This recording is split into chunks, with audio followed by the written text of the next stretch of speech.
Hi all, welcome back to my channel. నెయ్యి కారం dosa with పప్పుల పొడితో ఎప్పుడైనా ట్రై చేశారా? తెలియకపోతే స్కిప్ చేయకుండా వీడియోనైతే చూసేయండి. ఫస్ట్ అయితే ఉల్లిపాయ ముక్కలు, టొమాటో ముక్కలు, వెల్లుల్లిపాయలు, అలాగే ఉప్పు కారం వేసుకుని మెత్తగా అయితే పేస్ట్ గ్రైండ్ చేసుకుని పెట్టుకోవాలి. ఆ పేస్ట్ని అయితే నేను వీడియోలో చూపించిన విధంగా అయితే ఆయిల్ పైకి తేలేంత వరకు అయితే బాగా ఫ్రై చేసుకోవాలి.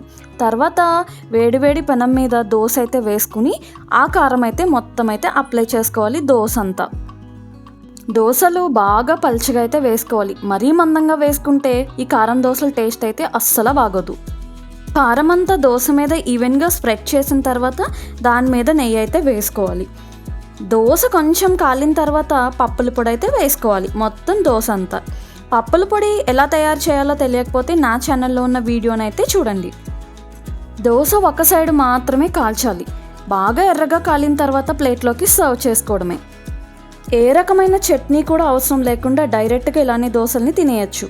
Subscribe to my channel.